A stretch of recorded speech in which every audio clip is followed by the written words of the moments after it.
They say the devil is in the details. I say, so is love. It lives in the smell of burnt toast every Tuesday, the half-sipped coffee on the windowsill, and the echo of small feet running late for school. Our mornings were always the same. Chaotic, in a comforting way. Alice would be half-dressed, yelling from the kitchen while trying to balance 2 lunchboxes and a Bluetooth call, her hair twisted in a tight bun that never survived until noon. Lily would be hunting for a sock, Noah chewing a pencil like it owed him money, and me, well, I'd be standing by the fridge, staring blankly at a carton of expired milk, wondering when my life started feeling like an airport terminal. People, always rushing, no one staying. Back then, we lived in what we proudly called our almost-owned home. Beige carpets, a squeaky staircase, and a backyard that smelled like wet leaves in October.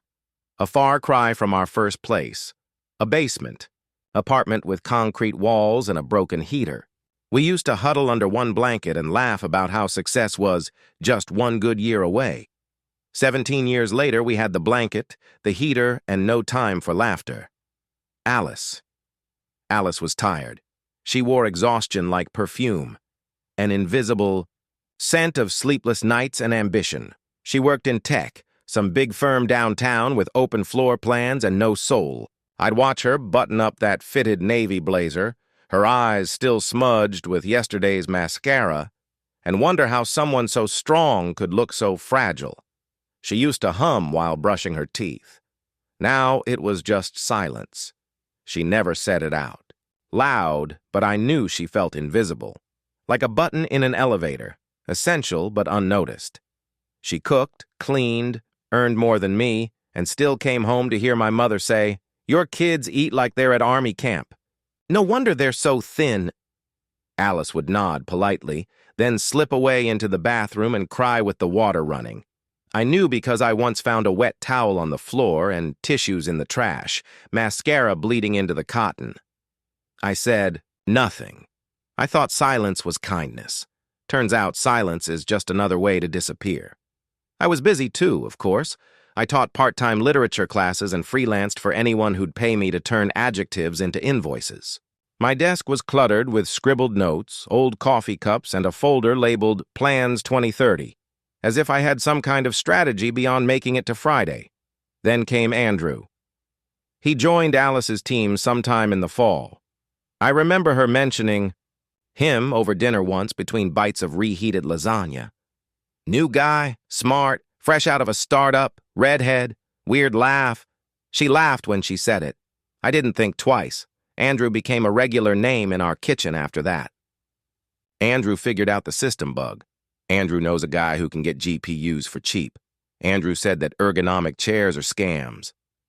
Always with that amused tone like he was harmless. Then Noah's birthday came around. He wanted a new gaming computer, something sick, as he put it, with neon lights and water cooling like YouTubers have. I thought we'd go pick it out together. Maybe haggle a bit, argue over processors versus graphics cards, a father-son thing.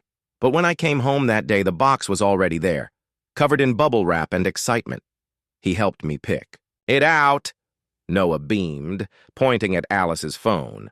On the screen was a selfie of Andrew, grinning with that toothpaste commercial smile, holding the boxed computer like a trophy. An i7 core, LED fans, tempered glass case. Stuff I couldn't afford without dipping into savings we didn't have. I smiled. Said thanks, pretended my stomach wasn't twisting. That night, Alice stayed late at work. Again. Said there was a deployment. Said it was urgent. I told myself I was overthinking. That this was what trust looked like. But something had shifted. She started wearing perfume again, one I didn't recognize. Lipstick, too. She hated lipstick. Said it made her feel fake. She stopped asking me about my writing, started locking her phone. Her laugh returned, but not for me. At night, she'd fall asleep facing the wall, and I'd lie awake, wondering when our home stopped feeling like shelter and started feeling like a waiting room. It happened on a Thursday, The kind of day that doesn't warn you. There were no broken mirrors or black cats, just a sky the color of dishwater and the smell of burnt toast again. Alice sat by the window, not reading, not scrolling, just staring. Her coffee had gone cold. She hadn't even taken a sip. "You're quiet," I said. She didn't look at me, just traced a line across the foggy glass with her fingertip. "I can't do this anymore," she whispered. "Do what?" "This. Us. Being invisible." I didn't know what to say. I think I laughed awkwardly, like I hadn't heard her right. She turned her head, finally looked at me. Her eyes were empty of anger, just hollow, exhausted. "Jacob," she said slowly, "I have been everyone's everything for years. Employee of the month, perfect mother, silent wife, but no one sees me, not really." I wanted to tell her I saw her. I always had. But in that moment I realized I hadn't. Not in a long time. The fight that followed wasn't loud. There were no broken dishes, no shouting, just the sound of two people folding under the weight of years left unspoken. She said Andrew made her feel real again, that he noticed her, that he listened. "He listens because he doesn't know you," I said. "Not like I do." "That's the point," she answered. "He sees what you forgot to look for." And then she said the thing that gutted me. "I'm not guilty. I just want to be happy. Is that a crime?" She packed a bag that night, took Noah with her, said she didn't want him caught in the tension, left Lily with me. I stood in the doorway as they drove off in Andrew's red Tesla Model 3, the one with the white leather seats and silent engine.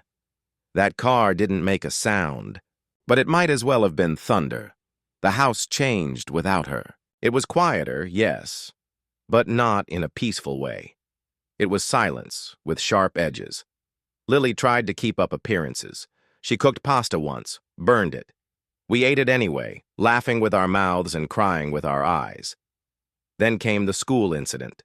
She came home, slammed the door so hard a picture frame cracked. Her backpack hit the floor, followed by her. "Everyone knows," she said through sobs. "They know Mom's with some guy. They laughed at me, Dad. They laughed like it's a joke." She looked at me, red-faced, fists clenched. "Is it true?" I didn't want to answer. But I couldn't lie. She screamed when I nodded. Not at me, just into the air, like she was trying to break something in the sky. I called Alice that night. She didn't answer. I left a voicemail that started with silence and ended with, "What are we doing to our kids?" Days turned to weeks. I stopped eating much. Food tasted like cardboard. My stutter came back, the one I'd buried in college. I couldn't finish sentences without choking on my own breath. I started writing again. Not stories, just thoughts. In a yellow notebook I kept on the kitchen table. Page after page of unfinished lines. If she stayed, if I'd said something sooner, does love expire? Then came the morning everything unraveled. It was raining. I remember that. A gentle, persistent drizzle tapping on the windows, like a reminder that time keeps moving, even when you don't. I was making tea. The water boiled. My hand reached for the cup, then stopped. Pain shot down my arm. Not sharp, but heavy, like my own body was turning against me. I tried to speak. My mouth wouldn't form the words. I stumbled backward, gripping the edge of the kitchen counter. The world tilted, blurred, then white, just white. They say I collapsed at 8:06 a.m. on a Monday. Lily found me unconscious, tea spilled across the floor, my hand still twitching. She called 911. The dispatcher transcript read, "What's your emergency?" "My dad, he's not moving. He's on the floor. Please, I think it's a stroke." "How old is he?" "He's 47. Just please send someone." "Walden Street, 24B.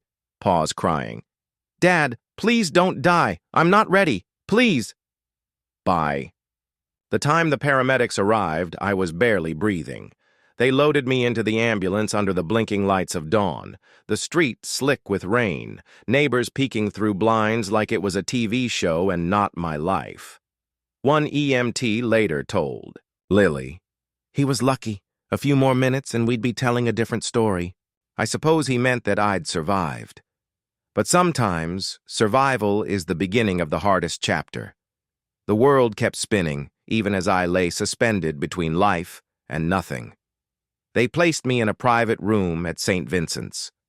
The nurses called it the quiet wing, which seemed appropriate. A monitor above my head beeped at stubborn intervals like a metronome set to grief.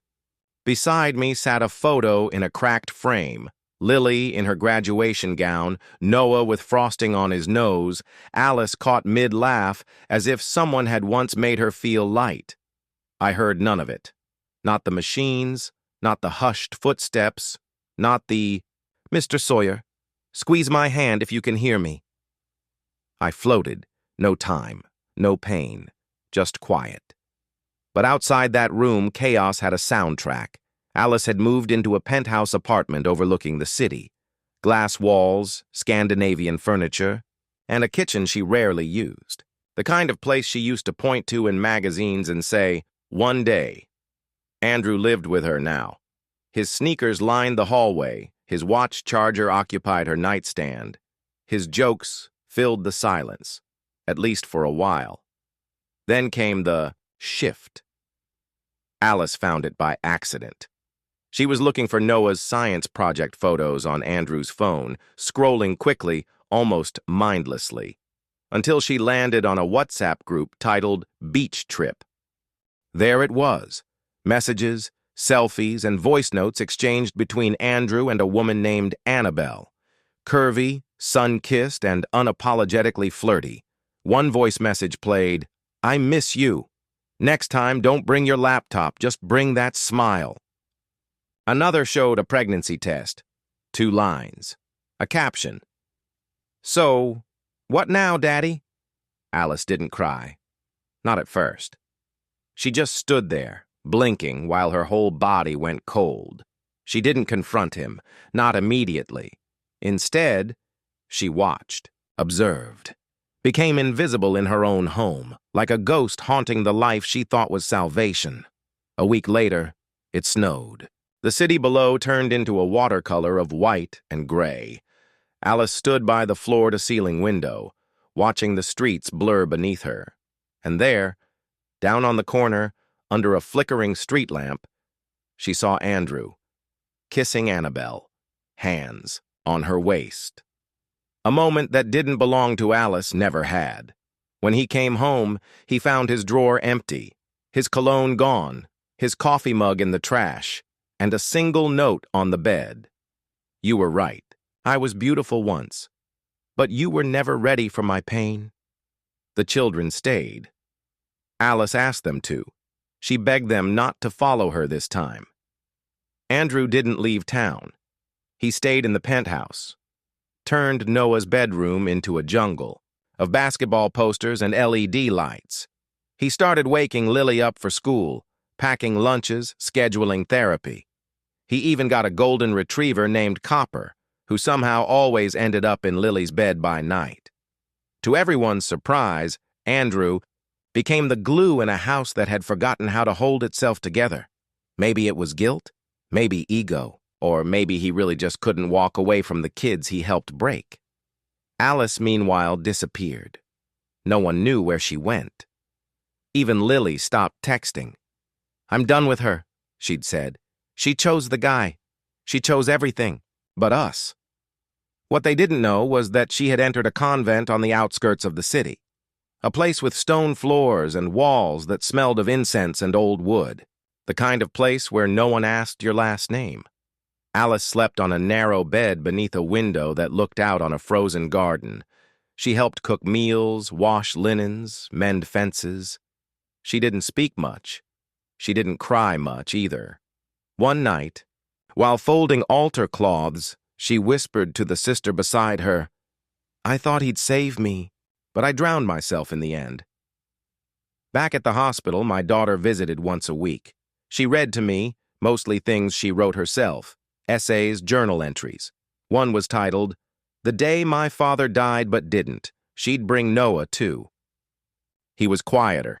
He'd just hold my hand and say, "Hey, Dad, I made the team." Then sit beside me in silence, earbuds in, world spinning on. Andrew came, too. Just once. Dropped off a new blanket and a care package. Said nothing. Just looked at me for a moment and muttered, "Sorry, man.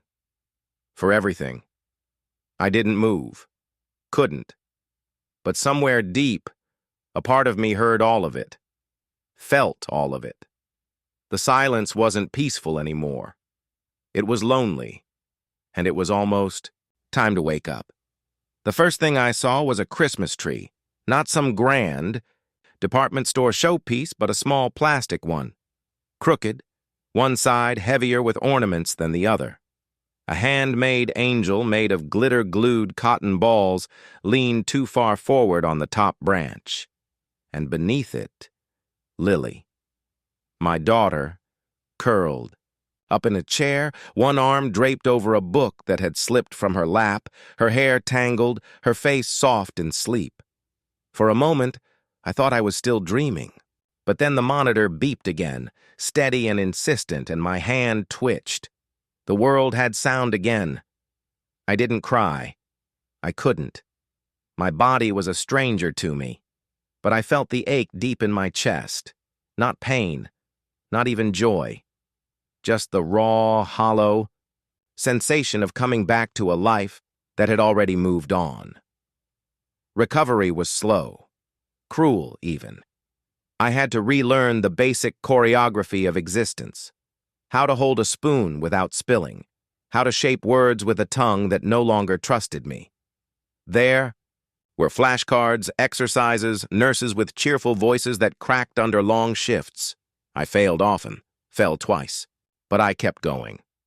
The first word I wrote, shakily, with a marker grasped like a child, was home?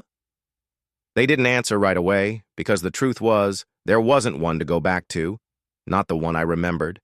Alice came on a Wednesday. She wore no makeup. Her hair was tied back messily, and there were dark shadows beneath her eyes that no concealer could soften. She carried nothing but her hands, twisting them together as if trying to wring something out of her own skin. She stood at the foot of the bed and stared at me, like she wasn't sure I was real. "I didn't think you'd wake up," she said, quietly. But I prayed anyway, every day.